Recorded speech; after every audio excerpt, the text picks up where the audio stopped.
मेरा भतीजा बड़ा खुददार है, लालच में कोई काम नहीं करेगा।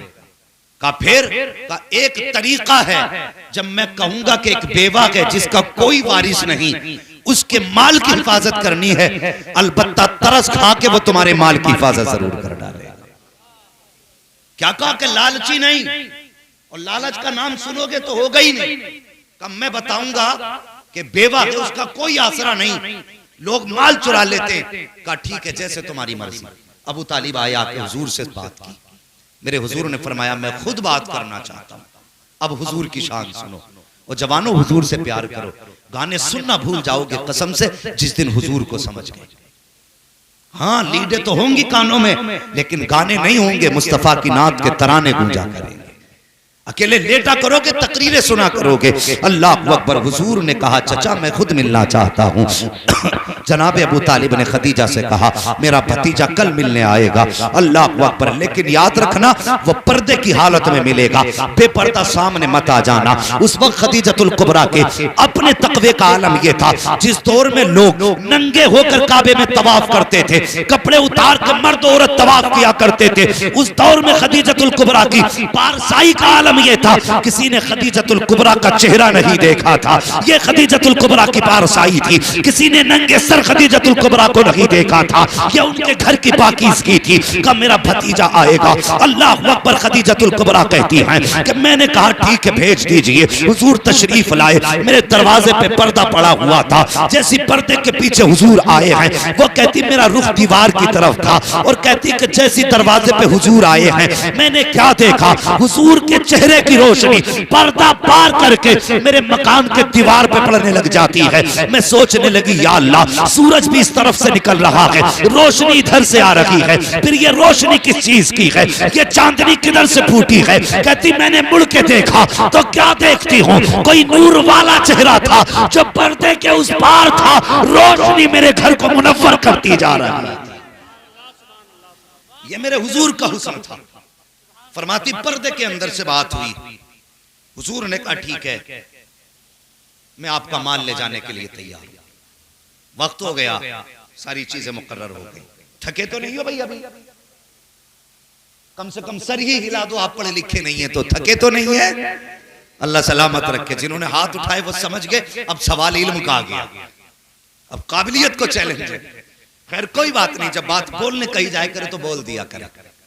थके तो नहीं अभी, अल्लाह सलामत रखे। सुन बेटे, तुम्हारी नस्लें आबाद हों और जवानियां आए और सेहरे पहनो, बाप की आंखें भी ठंडी हो, माँ की आंखें भी ठंडी हो। ये छोटी नेमत नहीं, बहुत बड़ी नेमत है। वरना हमने तो लोगों के शादी से 2 दिन पहले भी जनाजे उठते देखे। नसीब वाले हैं जिनके जनाजे माँ बाप की आंखों को ठंडा करते। मेरी दुआ है अल्लाह हर जवान को जवानी अता करे और उम्र इतनी दे के वो सेहरे भी पहने, माँ बाप की आंखें भी ठंडी हो। सुने, बात मुकर्रर हो गई तो हजरत खदीजतुल कुबरा ने अपने खादिम को बुलाया और बुला के कहने लगी मैसरा एक काम कर, इस बार मेरे माल को लेकर के मोहम्मद जाने वाले हैं। अब तक तो माल का मालिक बन के जाता था, इस बार माल का मालिक बन के नहीं जाएगा, तू मोहम्मद का नौकर बन के जाएगा। और फरमाया सुन, अब तक मेरी सवारी पे तू बैठ के जाता था, लेकिन आज मेरी सवारी उनके हवाले कर देना और तुझे नौकर वाली सवारी पे बैठ के जाना है। तो फिर वो कहने लगे मुझे काम क्या है। फरमाने लगी तिजारत के काम पे नजर नहीं रखनी है, तुझे मोहम्मद की एक एक अदा पे नजर रखनी है और उनके अंदर ऐब तलाश करके लाने। ऐब सुने, उनके बदन में बुराइयां देखना कितनी है, उनके किरदार को देखना, उनके कैरेक्टर को देखना। अल्लाह अकबर। अगला दिन आया जब सवारी के लिए काफिला तैयार हुआ और मुसाफिरों का काफिला जाने लगा, माले तिजारत भी जाने लगा। हुजूर सबसे आला नस्ल के ऊंट पे बैठाए गए हैं। अब मैसरा जो मालिक बन के जाते थे आज खादिम बन के जा रहे हैं। जब आला नस्ल के घोड़े पे हुजूर को बैठे देखा है, अब अबू जहल के पेट में दर्द होने लग जाता है। वो सोचता है कि इनको ये सवारी क्यों दी गई है, इनको ये सवारी किस लिए दी गई। अल्लाह अकबर। जब ये बात उसने सही। का मैसरा बता दो सही, इनको ये सवारी किस लिए? का आज ये मालिक बन के जा रहे हैं। अल्लाह अकबर। हसद की वजह से पेट में दर्द उठा। अबू जहल, अबू लहब, उतबा, शैबा, बड़े बड़े सब ये सरदार काफिले में थे। जब ऊंट सवारियां चलने लगी, हुजूर की सवारी भी आगे बढ़ रही थी। काफिला चलता रहा, चलता रहा। चलते चलते काफिले में एक ऊंट बड़ा कमजोर था, जमीन पे बैठ जाता है। माल का लदा ऊंट था। सारे लोगों ने उठाने की कोशिश की, लेकिन ऊंट नहीं उठा। अबू जहल कहता, लाइए हम उठाएंगे। एक जमाने से ऊंट पालते आए हैं, खानदान से हम ऊंट पालने वाले लोग हैं, हमारे तो बड़े बड़े अच्छे नस्ल के ऊंट रहे हैं, मैं उठाऊंगा। वो भी आया, ऊंट नहीं उठा। अब गुलामे मैसरा कहता है कि अगर इजाजत हो तो मैं उसे बुला लाऊं जिसके इशारे से ऊंट उठ जाएगा। का किसकी बात करता है? का बस इजाजत तो दो। वो दौड़ करके गया, मेरे हुजूर से जाके कहने लगा, जनाब चलिए तो सही। एक ऊंट बैठ गया है, उठने का नाम नहीं लेता है। जब मेरे हुजूर चल करके आए हैं, अबू जहल ने कहा लगाया कि ये जवान क्या उठाएगा, इसका तजर्बा ही क्या है, ये क्या जानवरों के बारे में जाने। लेकिन उसे पता नहीं था आज कौन उठाने के लिए आ गया है। अल्लाह अकबर। मेरे मुस्तफा आए हैं, सबकी आंखें देख रही थी। मेरे नबी ने आने के बाद आवाज नहीं दी थी, एड़ी नहीं मारी थी, लकड़ी से नहीं मारा था। मुस्तफा ने आने के बाद ऊंट के सर पे हाथ रखा था, इधर हाथ का लगना था, ऊंट उठ के खड़ा हो जाता है। और जब रफ्तार उसने ली है, इतनी तेजी से चल रहा था कि सारी सवारियां पीछे थी, बीमार ऊंट आगे जा रहा था। तभी तो बरेली से आवाज आती है, जिनके तलवों का धोबन है, आबे हयात है वो जाने मसीहा हमारा नाम। नारे तकबीर, नारे रिसालत, उलमाए अहले सुन्नत, मसलके आला हजरत हजरत अल्लामा मुफ्ती हम्माद साहब किबला। नारे तकबीर, नारे रिसालत। अल्लाह अकबर। ये मेरे हुजूर की शान है, ये मेरे हुजूर की अजमत है। अगर हुजूर हाथ लगा दें तो बीमारों में शिफा मिल जाती है। अगर हुजूर हाथ लगा दें, खुदा की कसम कमजोर ताकतवर हो जाते। वो बता, नबी का हाथ लग जाए तो जानवर ताकतवर हो जाता है, नबी की दुआ लग जाए तो उम्मती ताकतवर नहीं हो सकता। मगर सच ये है, अंदर से खोखले हैं, अंदर से। नौजवानों, ये तुम्हारी उम्र है मोबाइल चलाने की नहीं, पढ़ने की उम्र है। मेरी बात याद रखना। अगर आज मोबाइल चलाओगे तो कल कटोरे हाथ में लेके भीख मांगोगे। ये मैं जिम्मेदारी के साथ कह के जा रहा हूं, क्योंकि आने वाला दौर वो भी नहीं है तुम मजदूरियां कर लो। अब तो गन्ना लगाने की मशीन, आलू लगाने की मशीन, धान लगाने की मशीन, गेहूं लगाने की मशीन। कल रोटी के लिए तरस जाओगे, रोटी के लिए। अगर नहीं पड़े तो कोई तुम्हें मजदूरी के लिए भी नहीं रखेगा। आज अपनी जिंदगी के साथ कम से कम इंसाफ कर लो। और ये मौके जिंदगी सबको नहीं देती। मैंने ऐसे लोगों को रोते देखा है जिनके हालात पढ़ाई के ना थे, लेकिन शौक था पढ़ने का।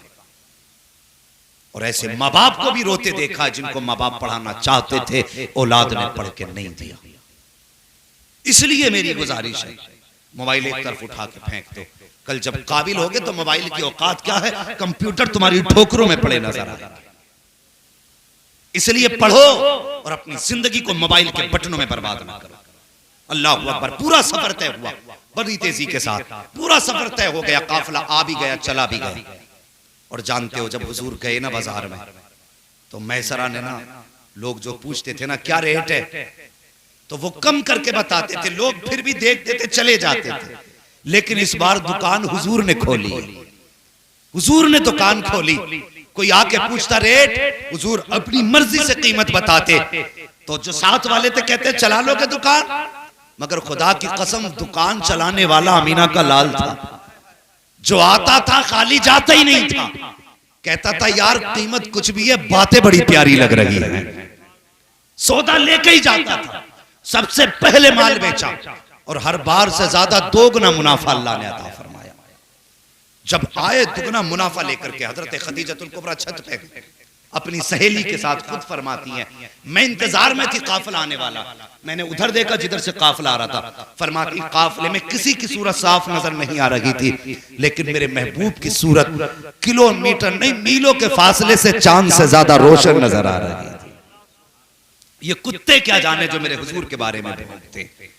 ये जानते ही क्या मेरे हुजूर के बारे में? जुल्फ देखी है कि नजरों ने घटा देखी है, लुट गया जिसने मोहम्मद की अदा देखी। इन्हें क्या पता मेरे आका की शान क्या? ये तो भौंकते हैं। और मैं जानता हूं जिसने हुजूर के खिलाफ भौंका, ना वो जबान सलामत रही है, ना वो जिस्म सलामत रहा। हाँ, मेरे हुजूर की शान देखो। खदीजतुल कुबरा कहती है चांद किस तरह चेहरा नजर आ रहा। फरमाती दौड़ करके जो थे ना वो मैसर अंदर आए, कहने लगे खदीजतुल कुबरा इस बार 2 गुना मुनाफा हुआ। फरमाने लगी मुनाफा अलग रख, मुझे मोहम्मद के बारे में बता, मुझे मोहम्मद के बारे में बता। कहने लगे सुनो ना, हर बार हम सबसे बाद में बेच के आते थे, इस बार सबसे पहले बेच के फारिग हुए, सबसे ज्यादा मुनाफा लेकर के आए हैं। आप फरमाती कोई कमी देखी हो तो बता। अल्लाह अकबर, इतना सुना ना मैसरा झुंझला गए। कहने लगे किसके अंदर कमियों की बात करती हो? कहा मोहम्मद की कमी देखी हो तो बता। कहते हैं खुदा की कसम मैंने देखा उन्हें, जब वो चलते थे धूप में तो बादल साया करता था, अगर सूखे दरख्त के नीचे बैठ जाते थे तो वो हरा हो जाया करता था। खदीजतुल कुबरा कहती है कमी बता, कमी क्या थी? का कमी मैंने नहीं देखी, लेकिन इतना देखा है कि अगर सूरज इधर है, दरख्त इधर है, अगर हुजूर इधर बैठते थे तो दरख्त का साया घूम के इधर आ जाया करता था। का कमी बता? का कमी नहीं देखी मैंने पूरे सफर में, उनके बदन पर मक्खी बैठते हुए नहीं देखी, बल्कि शान तो ये थी जिस गली से गुजर जाते थे वो गलियां खुशबू से महक जाया करती थी। का कमी नहीं देखी। नारे रिसालत, उलमाए अहले सुन्नत, मसलके आला हजरत, नारे तकबीर, नारे रिसालत।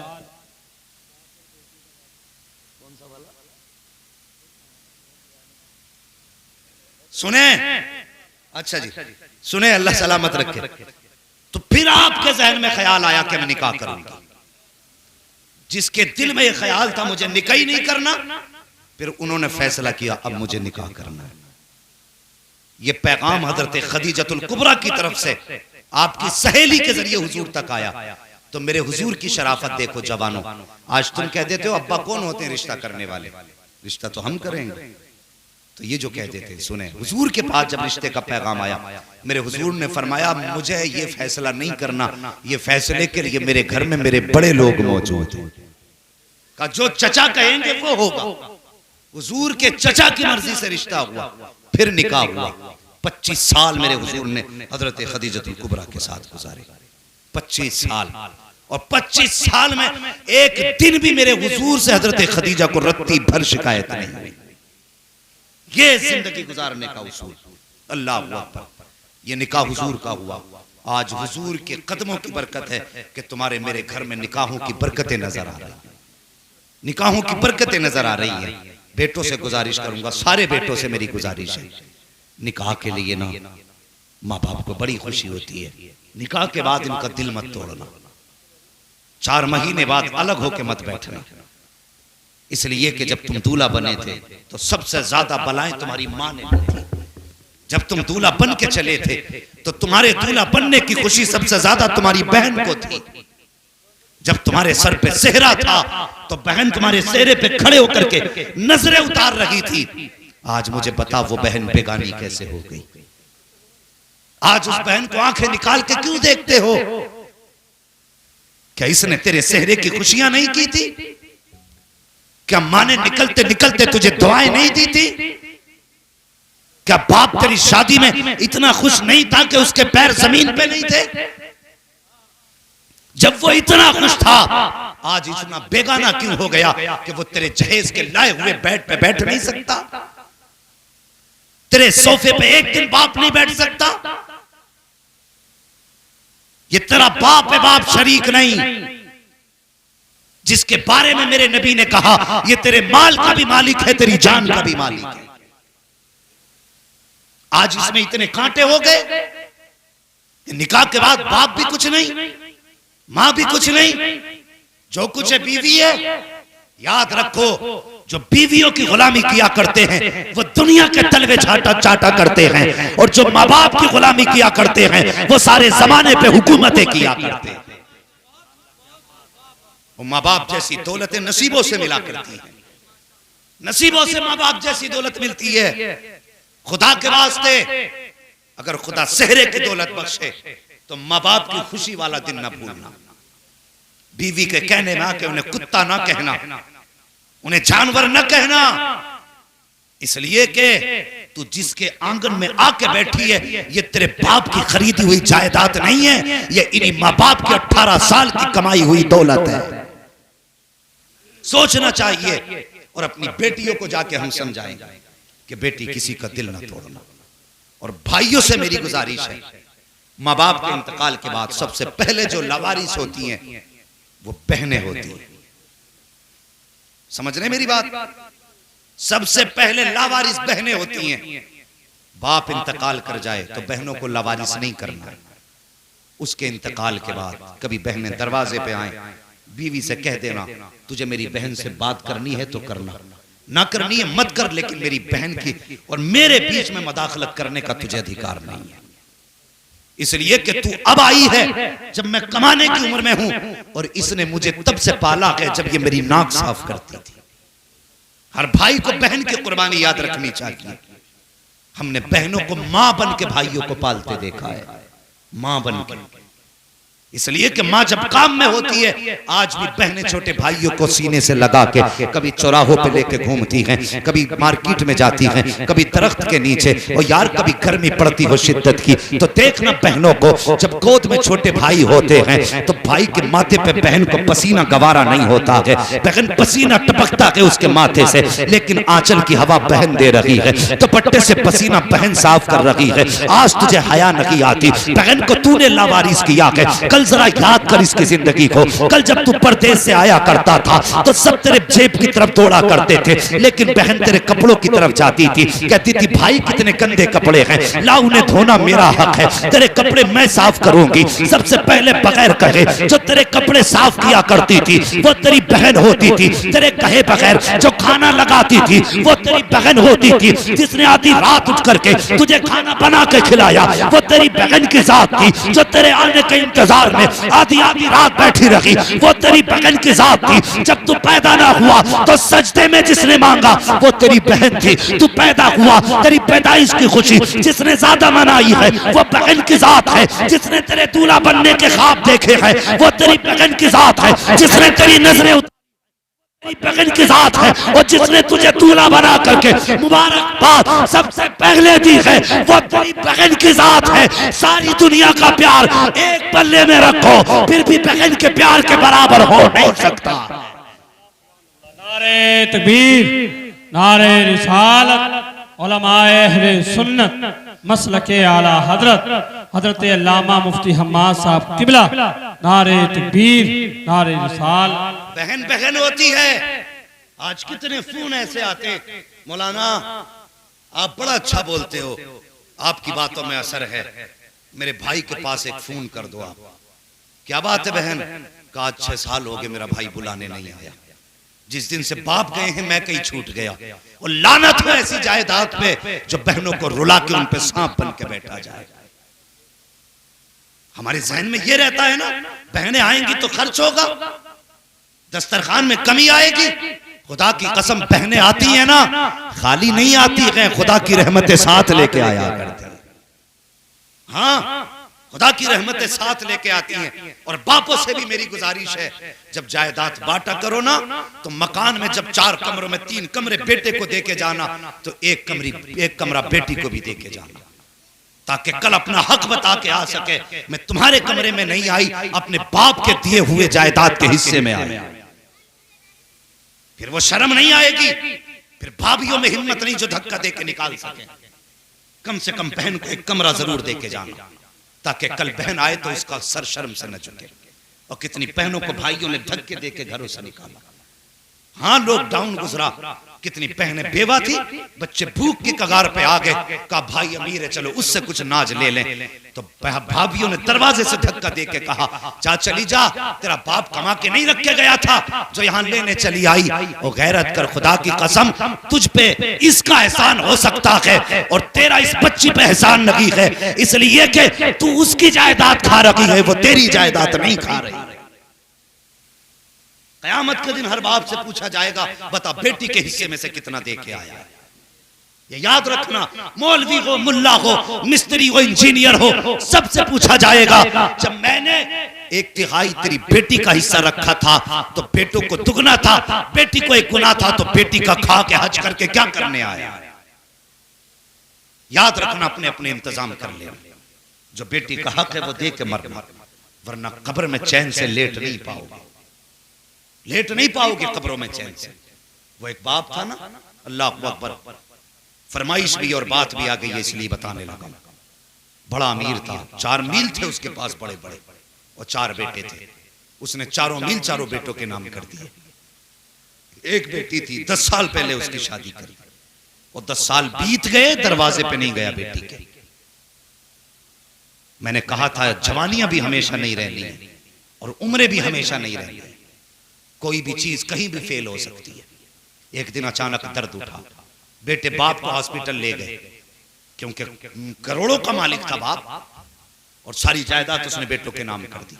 लेके गए हॉस्पिटल में, डॉक्टर ने चेकअप किया, कहने लगे इसके गुर्दे फेल हो चुके, अब ये बचने वाला नहीं है।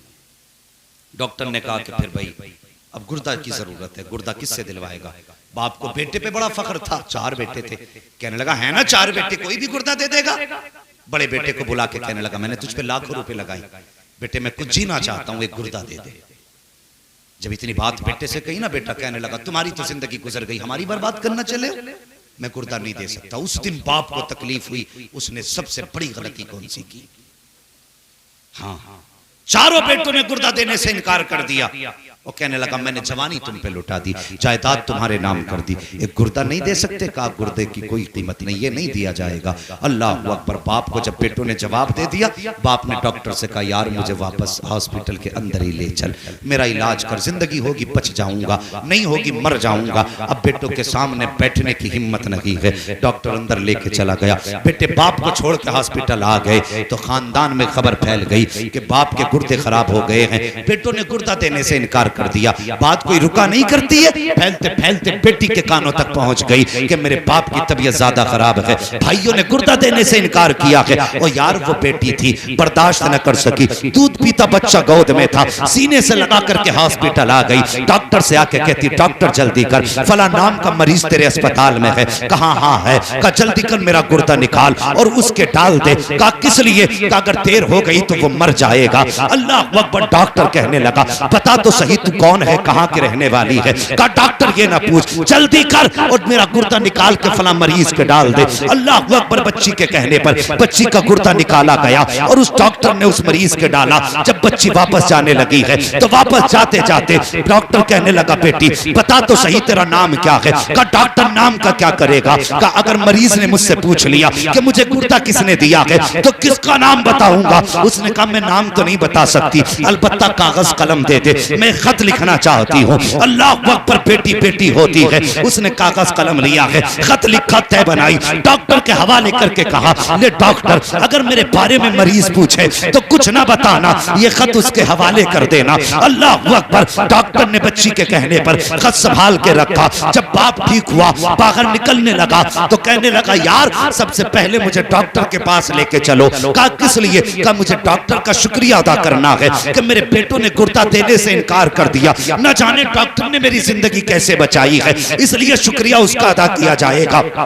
जैसे ही यह सेठ निकला है हॉस्पिटल के दरवाजे पे, 4 बेटे गाड़ियां लिए खड़े थे। अब्बा ठीक हो गए हैं, बाकी की जायदाद भी हमें मिल जाएगी। बाप ने कहा इनकी सूरतों को देखना नहीं चाहता हूँ, दूर करो मेरी नजरों से, मैं डॉक्टर के पास जा रहा हूँ। जैसे वो डॉक्टर के पास गया कहने लगा यार तेरा शुक्रिया है। कहा किस बात का शुक्रिया। कहा तूने मेरी जिंदगी बचा ली है। डॉक्टर कहने लगा यार शुक्रिया मेरा अदा ना कर। कहा फिर किसका करूं। कहा शुक्रिया अदा करना है तो उस लड़की का अदा कर जो तुझे गुर्दा दे करके गई है। कहा कौन थी वो, किसने गुर्दा दिया है। जब इतनी बात उसने कही है तो वो कहता मुझे नाम तो नहीं बताया। कहा फिर पता बता। कहा पता भी नहीं बताया। कहा तलाश कैसे करूंगा। डॉक्टर कहता याद आया वो मुझे खत दे के गई थी। कहा जल्दी कर खत निकाल। डॉक्टर ने दराज खोली, खत निकाला, मरीज के हवाले कर दिया। जैसे उसने खत खोल के पढ़ा है वो यार खड़ा था जमीन पे बैठ जाता है, चीख मार के रोने लग जाता है। डॉक्टर कहता बता तो सही रोने की वजह क्या है। उसने उसने कहा डॉक्टर तू नहीं जानता है, यह खत किसी और ने नहीं दिया है बल्कि मेरे जिगर के टुकड़े ने दिया है, मेरी बेटी का खत है। कहा इसमें लिखा क्या है? कहा सुन इसमें लिखा है एक मजबूर बेटी का सलाम, उसके बाप की बारगाह में कबूल हो। वह कहती ए मेरे बाप, जैसी मुझे पता चला तेरी तबीयत खराब है, डॉक्टर ने गुर्दा मांगा है, भाइयों ने गुर्दा देने से इनकार कर दिया, मेरे बाप में बर्दाश्त न कर सकी। ए मेरे बाप, तूने जायदाद का हिस्सा नहीं दिया तो कोई बात नहीं है, तूने मुझे दौलत का हिस्सा ना दिया कोई बात नहीं है, लेकिन मेरे बाप 10 साल हो गए हैं जिस दिन से रुखसत होकर के आई हूँ, आज तक तू मेरे दरवाजे पे नहीं आया है। ए मेरे बाप, मुझे पता तो नहीं है मुझसे कौन सी गलती हुई है जिसकी वजह से तू नाराज हो गया है, कौन सी खता मुझसे हुई है जिसकी वजह से तू रूठा है। ए मेरे बाप सुन ले, दुनिया चांद देखने के लिए छत पे चढ़ा करती है, तेरी बेटी छत पे नहीं जाती है, तेरी बेटी अपना चांद देखने के लिए अपने दरवाजे पे जाके खड़ी हो जाती है। ए मेरे बाप, आज तक जिंदगी में 10 साल में 20 ईद आके चली गई है, लेकिन तेरी बेटी ने आज तक ईद नहीं मनाई है। हर शाम यही सोच के सोती रही शायद इस ईद को मेरा बाप आता होगा, इस ईद को मेरा बाप आता होगा, लेकिन 10 साल बीत गए। ए मेरे बाप, मुझे पता नहीं है कि तू मेरे दरवाजे पे किस लिए आया है, किस लिए नहीं आया, लेकिन मेरे बाप तेरी बेटी सिर्फ इतना कहना चाहती है। ए मेरे बाप, जब मुझे पता चला तेरी तबीयत खराब है, भाइयों ने गुर्दा देने से इनकार किया, ए मेरे बाप मैं तुझे गुर्दा दे करके जा रही हूँ, मैंने तुझ पे एहसान नहीं किया है, तूने 18 साल सीने से लगा के पाल लिया था, मेरे बाप तेरा एहसान वही काफी है। अगर तूने जायदाद न दी तो कोई बात नहीं, मील का हिस्सा न दिया कोई बात नहीं, 18 साल तूने लुक़मे खिला के पाला था, ए मेरे बाप वही एहसान काफी है। अंधेरे उजाले कमा के खिलाया था, वही एहसान काफी है। ये तो गुर्दे की बात है। ए बाप, अगर जान भी मांगेगा तेरी बेटी हंसते हंसते दे देगी। वो कहती मेरे बाप, मैं तुझे गुर्दा तो दे के जा रही हूँ, लेकिन कोई एहसान नहीं किया है, इसके बदले में तुझसे कुछ और नहीं चाहती हूँ, खुदा जाने तू क्यों नाराज है, लेकिन इतना चाहती हूँ ए मेरे बाप, अगर मेरा इंतकाल हो जाए तो मेरे जनाजे को आके कांधा लगा देना, सिर्फ मेरे जनाजे को कांधा लगा देना, ताकि अगर मेरा जनाजा तेरे बगैर उठा तो दुनिया कहेगी कि बदनसीब का जनाजा जा रहा है, अगर मेरे जनाजे को तेरा कांधा लग गया तो कोई बदनसीब नहीं कहेगा, बल्कि दुनिया कहेगी खुशनसीब बेटी का जनाजा जा रहा है। नारे तकबीर, नारे रिसालत, उलमाए अहले सुन्नत मसलके आला हजरत हजरत अल्लामा मुफ्ती हम्माद साहब किबला, नारे तकबीर, नारे रिसालत। ओ यार, बेटी बेटी होती है, जब दुनिया साथ छोड़ देगी ना, तेरे बेटे तुझे टुकड़े नहीं देंगे, तब तेरी बेटी तेरे गले में हाथ डाल के कहेगी अब्बा दिल छोटा न कर, बेटों ने छोड़ दिया है, अभी बेटियों ने नहीं छोड़ा है। ये याद रखना मेरी बात। मैं कोई लक्ष्य दिखाने नहीं आता तकरीर के, मैं सही बातें बताने के लिए आता हूं। एक एक बात मेरी जिंदगी में याद रखने वाली बात है। बेटे मांगते हो सजदे में गिर के मांगो, तुम्हारी मर्जी है, नेमत है अल्लाह की बेटे, लेकिन कब, जब बेटे फर्माबरदार हों, वरना नाफरमान बेटे जिन पे बाप ने जिंदगी लुटा दी, जिसके एक इलाज के लिए 36 अस्पतालों के, 40 मजारों के, 35 मस्जिदों के दरवाजों के चक्कर लगाए, कल जब यही बेटा बाप को ताने देता है ना, तो बाप कहता है इससे तो बेहतर था मेरा कोई बेटा ही नहीं होता। कभी जिंदगी में बाप की जिंदगी में वो दिन न लाना जो बाप को ये कहना पड़े इससे तो बेऔलाद होना बेहतर था। अगर बाप ने इतना कह दिया तो समझ लेना ना यहां खैरियत है ना वहां खैरियत है।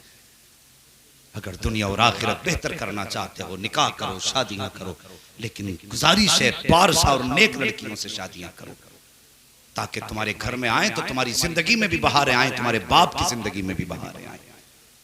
तुम्हारा घर जहन्नम का टुकड़ा नहीं, जन्नत का हिस्सा नजर आना चाहिए।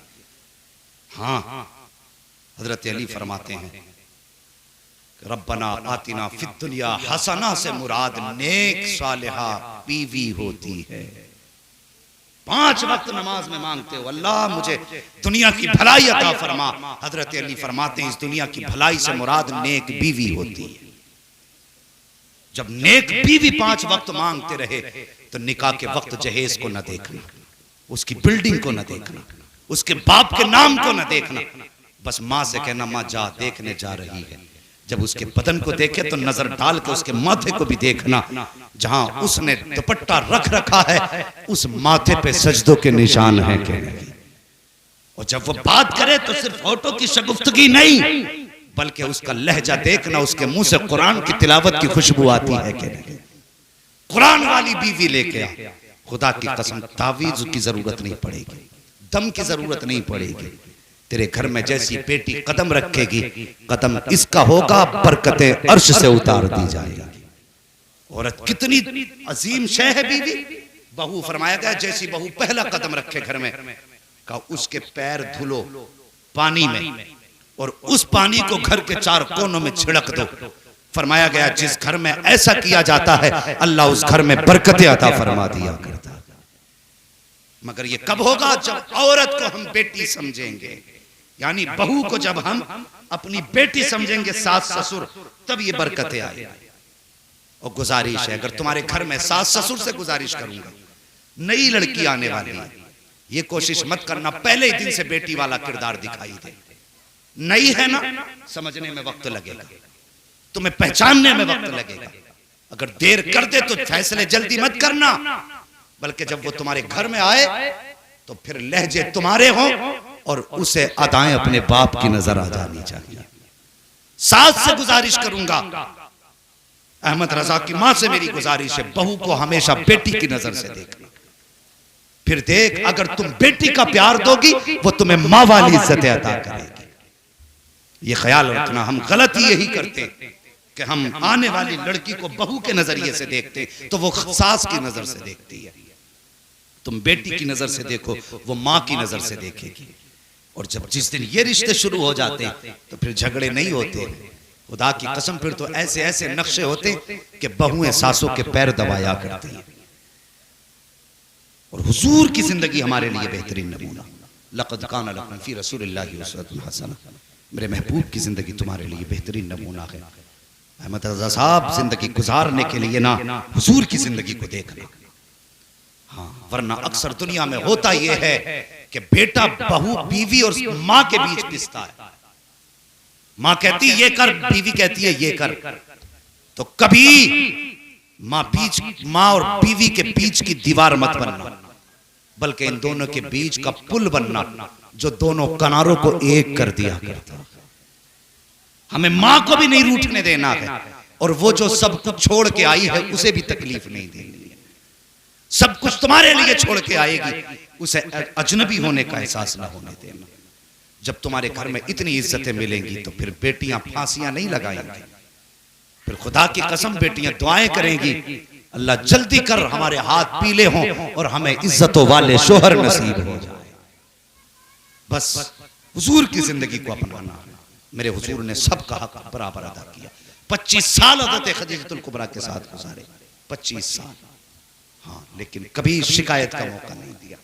एक बार कभी कोई बीवी ये नहीं बता सकती मुझे हुजूर से रत्ती पर तकलीफ पहुंची है। इसलिए कोशिश करें अपनी जिंदगी को हुजूर के किरदार के मुताबिक गुजारें। बस जो हुए अगलात उनको माफ फरमाए रब कायनात। जिंदगी ने दिया साथ, फिर होगी मुलाकात। सारे लोग कलमा शरीफ पढ़ लीजिए, ला इलाहा इल्लल्लाह मुहम्मदुर रसूलुल्लाह अस्तगफिरुल्लाह रब्बी मिन कुल्ली ज़ंबिन व अतूबु इलैह। अस्सलामु अलैकुम व रहमतुल्लाहि व बरकातुहू। ये महफिल नूर जिंदाबाद, साहिब खाना पाइंदाबाद। अल्लाह ताला इस घर में बरकत अता फरमाए। और भाई अहमद रजा की नई जिंदगी में अल्लाह बेपनाह बरकत और रहमत नाजिल फरमाए। अस्सलामु अलैकुम व रहमतुल्लाहि व बरकातुहू।